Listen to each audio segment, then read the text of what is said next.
আজকে আপনাদের সাথে শেয়ার করব দারুণ মজার সিঙ্গারার রেসিপি। দেখাবো বাড়িতেই কি করে একদম পারফেক্ট সিঙ্গারা তৈরি করা যায়। চলুন তবে শুরু করা যাক।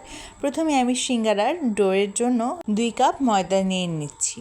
এবারে দিয়ে দিলাম 1 চামচের মতন লবণ এবং কিছুটা কালো জিরে। এবারে সব কিছুকে হাতের সাহায্যে একটুখানি মিশিয়ে এর মধ্যে দিয়ে দিলাম সয়াবিন তেল। এবারে সব কিছুকে খুব সুন্দরভাবে আবার ভালোভাবে মিশিয়ে নিতে হবে।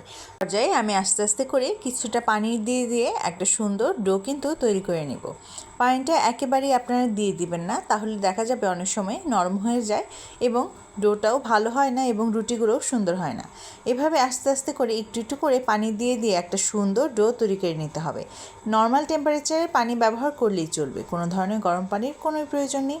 আমার কিন্তু ডো একেবারে কমপ্লিট। এবারে উপরে একটু তেল দিয়ে দিলাম এবং কিছুক্ষণের জন্য এটাকে ঢেকে রেখেছি।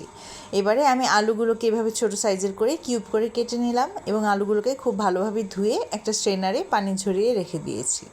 আর এদিকে আমি চুলায় কড়াই বসিয়ে তাতে তেল গরম করে পেঁয়াজ কুচিটাকে কিছুক্ষণের জন্য ভেজে আদা রসুন বাটা 1 চা চামচ করে দিয়ে দিলাম এবং এই পর্যায়ে আমি দিয়ে দিব 2টি কাঁচামরিচ। কাঁচামরিচগুলো আমি এভাবে ছোট ছোট করে কুচি করে দিচ্ছি।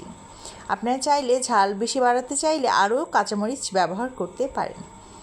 এবারে দিয়ে দিলাম হলুদ, 1/2 চামচের মতন হলুদ, 1/2 চামচের মতন মরিচ এবং 1 চামচের মতন ধনিয়া গুঁড়া আমি এখানে দিয়ে দিচ্ছি। এবারে সব কিছুকে খুব সুন্দরভাবে মিশিয়ে নিলাম এবং অল্প একটুখানি পানি দিয়ে দিলাম।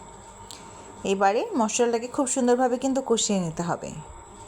এ পর্যায়ে 1/2 চামচের মতন লবণও ব্যবহার করেছিলাম। যখন দেখবেন মশলাটা কষে এসেছে সে পর্যায়ে ধুয়ে রাখা আলুগুলো দিয়ে দিলাম।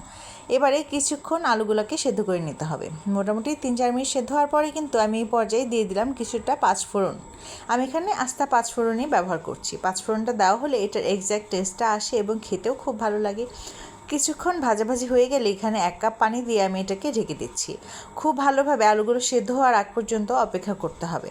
যখন দেখবেন আলুগুলো সেদ্ধ হয়ে এসেছে সে পর্যায়ে কিন্তু চামচ দিয়ে একটুখানি এভাবে ভেঙে ভেঙে দিতে হবে, তাহলেই এটার টেস্টটা দারুণ ভালো আসে। আমার সিঙ্গারার পুর কিন্তু একেবারে তৈরি। এখন চলে এসেছি আমি আবার সেই ময়দার ডোয়ের কাছে। এবারে ছোট ছোট করে আমি লেচি কেটে নিচ্ছি এবং এর দ্বারা আমি কিছু রুটি বানিয়ে নিব। রুটিগুলো খুব বড় হবে না, আবার খুব ছোট হবে না, আবার একেবারে পাতলাও হবে না। মিডিয়াম রাখার চেষ্টা করবেন যেন পুরটা খুব ভালোভাবে এটাতে ঢুকিয়ে সুন্দর করে সিঙ্গারাগুলোকে কোট করে নেওয়া যায়। এবারে একটা রুটি বানিয়ে এর মাঝ বরাবর কেটে দিলাম এবং এখন আপনাদেরকে আমি সিঙ্গারার যে ভাঁজটা সেটি দেখাচ্ছি। একটুখানি পানিও ব্যবহার করতে পারেন এই সুন্দরভাবে শেপটাকে সিল করে নেওয়ার জন্য। এভাবে দেখছেন হাতে চেপে চেপে কিন্তু আমি সিল করে নিলাম এক পাশ। এবারে পুরটাকে দিয়ে দিব। পুরটা দিয়ে দেওয়া হলে আমি কিন্তু আবারও রুটির এক পাশটাকে অন্য পাশের সঙ্গে জুড়ে দিব। দেখে নিন আমি কিভাবে দেখাচ্ছি। আমি চেষ্টা করেছি খুব ইজি ওয়েতে আপনাদের সাথে শেয়ার করার জন্য আমি যেভাবে তৈরি করে থাকি। এই তো আমার একটি সিঙ্গারা তৈরি হয়ে গেল। এভাবে এক এক করে আমি সবকটি সিঙ্গারাই বানিয়ে নিয়েছি।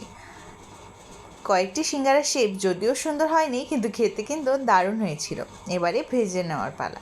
একটি কড়াইয়ে মোটামুটি তেল গরম করে নিলাম এবং তেলটা গরম হয়ে আসলে এই পর্যায়ে দিয়ে দিচ্ছি তৈরি করে রাখা সিঙ্গারা। এই সিঙ্গারাগুলো কিন্তু আপনারা চাইলে ফ্রিজ করেও রাখতে পারেন। ফ্রোজেনভাবেও এটাকে রেখে দিলে আপনারা যখন তখন খেয়ে নিতে পারেন। খেতে কিন্তু দারুণ মজা হয়েছিল এবং এভাবে সংরক্ষণ করে রাখলে দেখা যায় যে কোনো সময় গেস্ট চলে আসলেও দিয়ে দিতে পারেন। আর আপনার নিজের হাতে বানানো সিঙ্গারার তো মজাই আলাদা হয়। খুব সুন্দরভাবে কিন্তু আমি এগুলোকে গোল্ডেন ব্রাউন কালার হওয়ার আগ পর্যন্ত ভেজে নেব।